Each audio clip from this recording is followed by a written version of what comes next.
know it's early, but somebody's probably awake, hopefully. Peace and blessings and shalom. Welcome to another edition of Maccabeestv. Another impromptu edition, of course. It's like 5:45 in the morning. Just waiting for a few people to come in to make sure that the live is working the way it's supposed to. Okay, I see people starting to trickle in. I don't expect a lot of people this early in the morning. So, just wanted to make sure the live is good. Yakal, Ibad, shalom to you on the check-in. Good morning. Good morning, good morning. Tawab Bakwar, or as some brothers say, Boker Tov. Depending on the dialect of the Hebrew that you pronounce, I say good morning all. All right, somebody hit that thumbs up button without me even having to ask. That's what it does. I see, David89, shalom to you as well. Shalom to everybody. Welcome to another edition of Maccabeestv. As I said, I don't want to say MIA because I'm always within the work, but I haven't really been on a channel like that. I did a live like a couple of days ago, but I didn't keep it up. And I haven't been going live lately, doing a lot of other things, working on a lot of other projects. So, you brothers and sisters will see what those things are shortly. Anyway, I have a few minutes before I got to go inside the slave. So I said, let me just go live. I'm scrolling through my Facebook timeline, and all I'm seeing everywhere is people sharing the news reports about what's going on in Minneapolis. Not so much the death of George Floyd, which we'll touch on a little bit, but everybody's already been talking about that. But more or less all the rioting, the looting, and I believe last report I saw, they burned down 3 police precincts. Brother asked me what city am I located in. Well, the headquarters for our camp is in the Bronx, New York. I work in New Jersey. I live in Pennsylvania. So you might as well say all 3. We're in all 3. You know what I'm saying? We're in all 3. You should definitely come and visit us, man. We're on 149th and 3rd Avenue, the 2 train to 149th and 3rd. You should definitely come and check us out one Saturday. At camp. We're out there every Saturday, so you should definitely come and check us out, all right? As more people are coming into the building, make sure y'all hit the like button. That'll allow more people to see that we're live and other people to tune in a little bit later. So like I was saying, shalom, Antoinette, shalom, Anayan, shalom to everybody. So like I was saying before, so you see the rioting and everything that's going on in Minnesota. Like I said, they burned down 3 police departments, right? Now, let's just use common sense for a second, brothers and sisters. And I know, it's only but so long that they're going to allow something like that to happen. It's one thing when Negroes burn their own neighborhoods. It's one thing when Negroes even burn the stores in their neighborhood, right? That are owned by the other nations. It's another thing when you go and you burn down police departments, right? Now, after a while, if the police cannot handle the situation, you brothers and sisters know the next step is going to be the National Guard. It's going to be the military, right? It's going to be martial law in the city. It's going to be curfews. It's going to be all that. We already were on a quarantine and a lockdown. But if they continue at the rate they continue, if the police department is not able to handle the threat, if they're not able to handle the violence, the rioting, etc., you can look and see that they're gonna have to bring in the National Guard. You said that you watch the elders of GOCC. Okay, cool, no problem. All praises. You like the channel? All praises, bro. You still could give us a visit. They actually congregate in the Bronx, right down the block from where we teach. The GOCC, I think the church that they use to have their Sabbath class in is right down the block on 149th as well, if I'm not mistaken. Anyway, the police department is going to come in and they're going to assess the situation. And if they see that they can't handle it, you're going to see the military next. Now, I'm coming from a different angle than what you brothers and sisters might think I'm coming from. If you've been in tune to the channel like a lot of you say you are, and I do get the messages, I do get the inboxes, I do see the comments, right? If you're in tune with this channel like you say you are, you know that we've been talking a lot about preparation on this channel. What is one of the reasons why we're talking about preparation? Because you might be not only quarantined in your house, but there could even be martial law. There could be a lot for a lot of different reasons. There could be martial law where you're forced to stay in your house where you are, right? So with this situation that's going on with the whole George Floyd situation in Minnesota, with them burning down police precincts, so forth and so on, you could very well, I'm not saying it's going to happen, I'm not prophesying this per se, but you could very well have martial law in the city where you stuck. First, you're on quarantine as it is, you're locked down as it is. Then they lifted only to put it back in place now in the form of martial law because Negroes is out burning down police precincts. That's why we talk about preparation, brothers and sisters. That's why we talk about having 2 weeks supply of food and water in your house. That's why we talk about making sure you have all the provisions that you need, medical supplies, a first aid kit, flashlights, batteries, etc. This is why we talk about having these things in your house. We're not doing this just because people want we like to hear ourselves talk. I don't do this because I like to hear myself talk. Like I like sitting down and just doing a million. That's why I don't do a million videos. When I come to you, brothers and sisters, I always come to you with quality, or else I don't come. I'm not one of those brothers that needs to turn my camera on every day to be seen. That's not me. It never was. But I go and I come in front of you, brothers and sisters, to give you good advice because I realize what is going on in the world. So a lot of things going on in the world, and we have to be very, very, very mindful of these things, what's going on in the world. And you could clearly see, I don't know, so I really don't want to go off on my own opinion, but I feel like they're almost allowing, and I could be wrong, but they're almost allowing the people in Minnesota to riot so that they have a reason to come in like a hammer and come down on those people. This is my opinion. They're allowing it to happen so that when they bring in the National Guard or the military or whatever, nobody can say nothing because the people are going to be calling for it. Please bring the military in here to stop the looting. Please bring the military in here to restore order. But the people have to ask for it so that when the military has boots on the ground, nobody can say nothing. I told you, brothers and sisters, about this.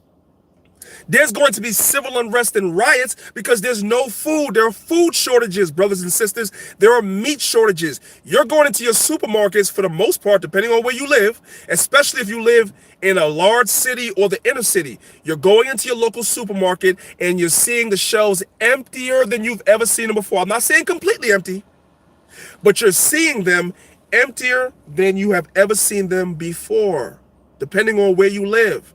That is a sign. The Most High tells you before certain thing, I believe it's Isaiah chapter 42, verse 8. I could be wrong, but the Most High tells you that he sends forth the watchmen and the prophets. And before things spring forth, before they happen, the Most High will send the watchmen to tell you about it. So you could be prepared. And so this is why we've been harping on this whole thing about preparation, having food stored, having first aid supplies, getting your health up. We were some of the first. I believe we were the first. But anyway, we was definitely among the first harping on this from day one on this channel, from day one. A lot of people are playing catch up now. We were doing it from day one. Everybody knows that. Now what you see happening in Minnesota is a sign of why we said what we said. We didn't say it just to talk. Now imagine when there's a greater shortage of food. Imagine when people have to stand online for an hour, 2 hours. A line is a mile long for food. It's going to be all types of civil unrest and chaos. And what I'm telling you, Israelites, is you don't want to be out in the streets among the chaos when this happens. That's why we're telling you, you should consider the ant. They prepare for the winter before the winter comes. Consider the squirrel. They go and they grab the nuts and everything before the winter. So they ain't got to go outside in the harsh elements looking for food when there is none. You understand?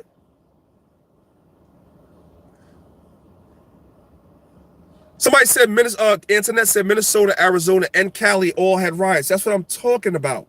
This is what we've been telling y'all for the longest. This is why we're telling you, and you still have time in your city if there's relative peace.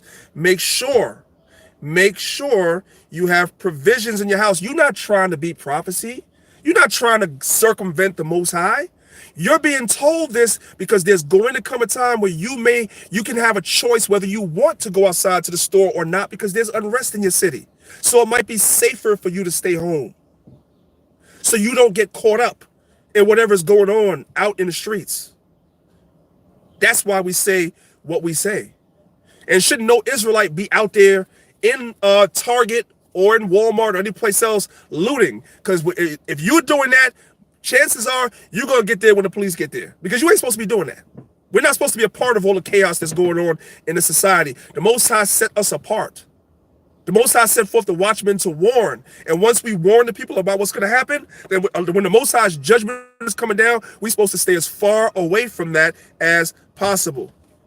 A son of Phoenix said, stock up on oats and rice. Yeah, non-perishable foods. Non-perishable foods, more so than anything. Foods that last a long time. Look at expiration dates of foods and stock up on those things. I need more likes, brothers and sisters. Come on now. It's early in the morning, and I'm having a quick early morning conversation. I need a few more likes, right? Right. Somebody just made a statement about fasting. That's another thing I've been talking about. See, if I'm not on here talking some crazy stuff about Kemet or cursing Esau out or something like that, some people are not interested. They're not interested, right? But I'm going to tell you something. What I'm saying right now to you and what we've been saying is more important than anything we ever said. Anything, any argument I ever had, any debate, and I have a debate tonight, y'all. I told y'all that I have a debate tonight. I'll tell y'all more about that later. I have a debate tonight. But more so than me debating somebody, more so than anything else, the most important things that I'm telling you is this. We're not supposed to get caught up when the system starts really unraveling and they bring in their military, their troops, their martial law, their this, their that. We're not supposed to be caught up in any of those things. Yes, the Lord will protect. Yes, the Most High will provide. Nevertheless, we, through the warning of the Most High, through the scriptures, knowing what's going to happen, what's written, and then actually looking on the news and seeing what's happening, we're supposed to put two and two together. When you read the book of 2nd Ezra, I believe it's the 6th chapter, the Most High speaks to the prophet Ezra about the tokens. What are the tokens? The signs. The Most High will show you certain signs. Also, I believe the 15th chapter as well, if I'm not mistaken. The Most High speaks about the tokens that he was shown in the last days. The tokens are the signs, things that you would see happening that would let you know where you at. The Most High don't have to do a miracle if you're reading the Bible and you're looking at what the scriptures say is going to happen. You're looking at the news and you see what's going to happen. The Most High don't have to bring his black arm out the sky with the fairy godmother magic wand and do a miracle to provide for you if you see what's happening and you make provisions for yourself. Because the Most High already warned you, like our forefather Joseph did. That's what we keep telling you on this channel. That's the point. So use Minnesota as a measuring stick to what you and your household is going to do. You should be having provisions for your household, right? You should be having provisions possibly for your building or your neighborhood. You should know your neighbors, whatever, if it's possible. It's not always possible. And there should be provisions and guidelines set in place if you are part of a congregation. If you're not a part of a congregation, there has to be some other Israelites somewhere that you know that you trust, and y'all could whatever. But you have to have something set up for yourselves in these last days. And trust me, brothers and sisters, the same way some of y'all listen and it goes in one ear and out the other, I got people in my own camp, as much as I talk, that I have to sit down and practically jump down their throat because they're not listening either. They're just, in this society, they're just taking it lax. They're so comfortable. They're so much deep down waiting for the system to go back to normal. There is no more back to normal. That's dead. It's over. It's over. And these are the same people I'm talking about in my camp that when the system goes down and they can't get provisions, they're going to come and they will want to empty the goddamn provisions that we have for the camp because you didn't prepare. And that's not what it's there for. It's not there because you didn't listen. That's the point. Right. It's a completely new paradigm. Somebody asked, why is it that when the cops get killed, cops that kill people are always getting fired and not arrested? Because when they're fired, let me explain something to you about this firing thing. I saw that that roundtable that some brothers had concerning the killing of George Floyd. And I really wanted to say this, so I'm gonna say this to you, brothers and sisters, right? Let me tell you something about that whole firing thing. I'm gonna tell you, I can't speak for how it works in your city where you are, but I can tell you how it works in New York. I forget whether it was the Amadou Diallo case or the Abner Louima case. I believe it was the Abner Louima case, if I'm not mistaken. I could be wrong. Abner Louima is the Haitian brother that the police stuck the damn baton up his rear end, took him in the police, not in the street. They took him in the police precinct, took him in the bathroom, pulled his pants down, and shoved the police baton up his behind and destroyed all of his intestines and everything. That's Abner Louima. He's a Haitian brother. Amadou Diallo was the African guy. I forgot what country in Africa he's from, but he was the African dude that was standing in the vestibule of his doorway here in New York, and they shot him 40 times. All he had was a wallet in his hand. They shot him 40 times. Now, that's neither here nor there. So what's the point? You asked about people getting fired. I forget whether it's the cops on the Louima case or the cops on the Diallo case. But one of those officers was fired by the NYPD and was hired by the New York City Fire Department. Y'all hear what I said? He was fired by the NYPD. Most likely, even though he was fired, he's going to collect a pension anyway. That's why they're fired, but they can collect a pension depending on how many years they put on the job. That will depend on how much money they're going to get.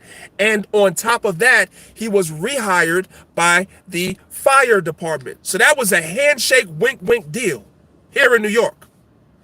So that's what I'm saying. When people are like, oh, well, they were fired. Man, I don't know where y'all from, but over here, when these devils get fired, when these police officers over here get fired for abusing citizens, abusing our people, they usually jump into another city job, or they go to one of the outer suburbs of New York, like Westchester County or Long Island, and they get hired by a department out there. There's another police officer, I know I saw it like about a year or two ago. This dude was working, I believe he's working for the city housing department. Another police officer that was fired for brutality. He was working for the city housing department. I believe he was like, if you're from New York, you can correct me. I believe he was working as one of the elevator mechanics, which means you only work when the elevators are broken. If you don't get a call for an elevator being broken, you don't work. And this dude was doing mad overtime, and I believe that it was a big thing in the paper. This dude was pulling in over $100,000 a year. This is somebody that was fired as a police officer.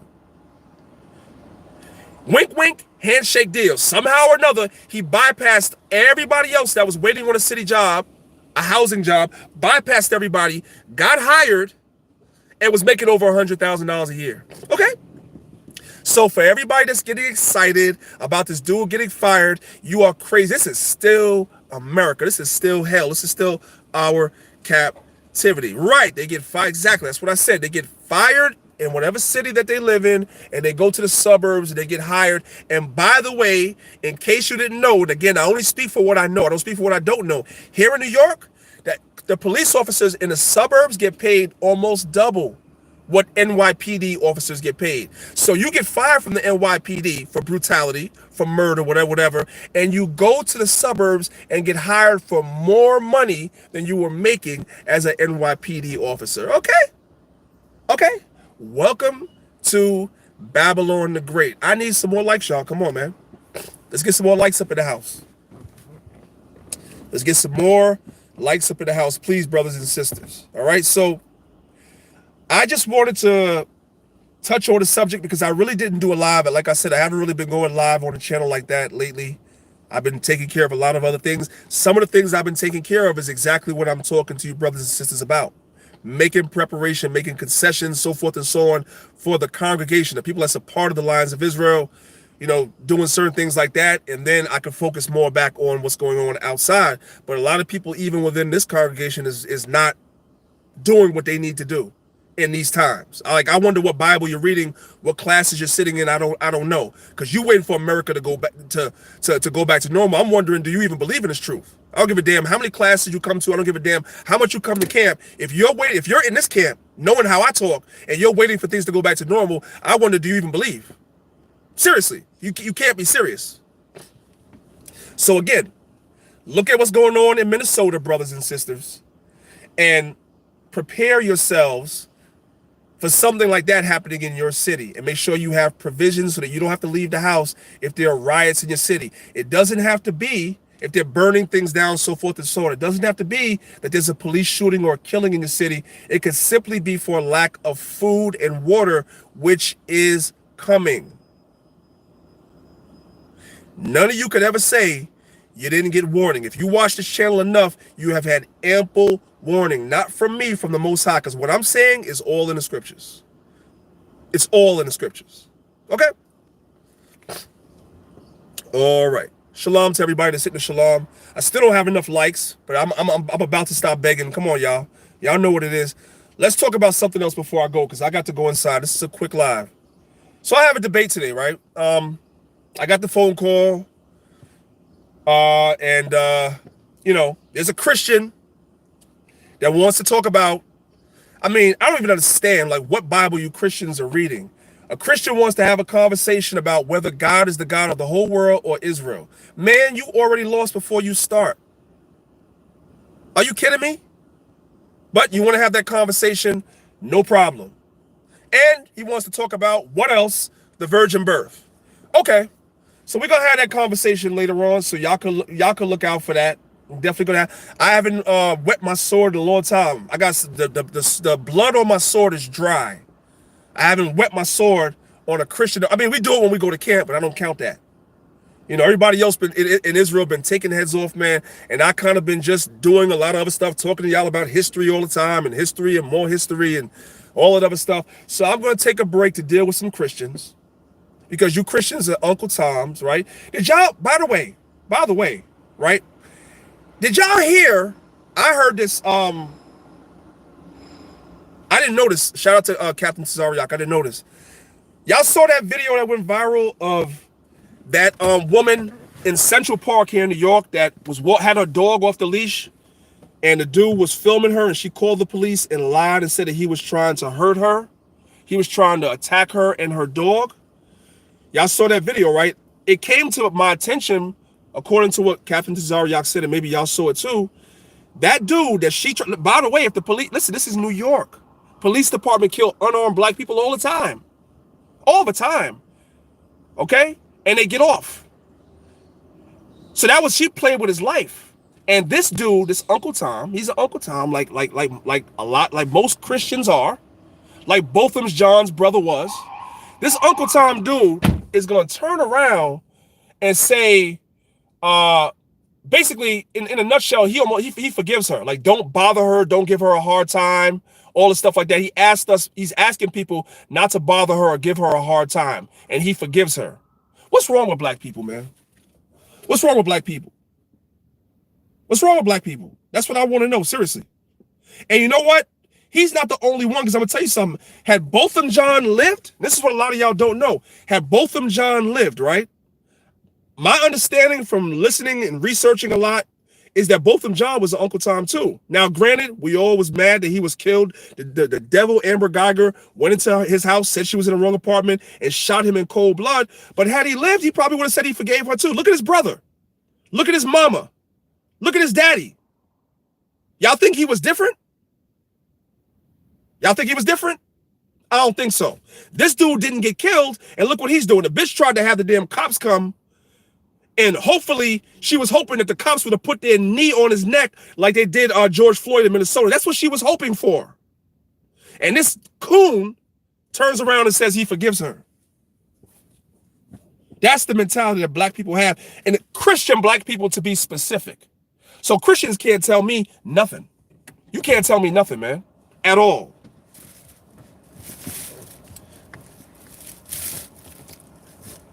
Anyway, like I said, I have a debate going on a little later, man. I appreciate everybody tuning in. It's just a quick early morning conversation. Like I said, man, y'all brothers and sisters, be safe in your cities wherever you are, and make sure that you move accordingly. I'll be back, most I will, next week with a lot of new content, a lot of new live shows. I have a couple of PowerPoints I want to share with you, brothers and sisters, so forth and so on. Oswald Gamer Mosley said, yeah, we was in Egypt. Right. And the Kemetic community says we weren't in Egypt. This is what the Kemetic community says. Now, I will tell you, brothers and sisters, this. I've gone over it. At some point, we as Israelites, I mean, the ones that's willing, we have to sit down and have that conversation about the whole Exodus and when it took place. Because the archaeologists, the scholars, by us teaching that Ramses II was the pharaoh of the Exodus, what a lot of brothers that don't really do research is not understanding is you're putting yourself kind of in a trick bag when it comes to the archaeology. Because the archaeology, especially when they excavated Jericho, when they did excavations by Jericho and went into and went down into the strata and was looking for evidence of Jericho, the walls of Jericho being burned. It's a lot of stuff, man. It's a lot, it's a lot of stuff that people are not considering. The Amarna letters is another problem with that. So that's something I know that a lot of Israelites are willing to sit down, but there's certain people that just are sticking with the script. Like they just stuck in their way, which is cool. But just understand, you have a lot of explaining to do with certain things when it comes to that whole Exodus thing if you ain't teaching it the right way. You got to consider the Myrna Patastele. It's a lot of things that brothers have to consider. But yes, we was definitely in Egypt. And when we were in Egypt, the Egyptians were not calling us Israelites, like America doesn't call us Israelites either. We were in Egypt. But the Egyptians had their own names for the other nations. They didn't call the other nations by their names. They called the Egyptians called the nations by the names that they called them. Like we're called African American, Black, Negro, and every other name in this damn country. The Egyptians did the same thing. So if you're looking in Egyptian records for the Israelites, you're not going to see the word Israelites there because that's not what they called us. All right? All right. So Most High bless y'all. Before I go, man, can I get one more? Let's do one more like, man. I want to reach a nice even number. Can I get one more like? There you go. All praises to the Most High. All praises to the Most High.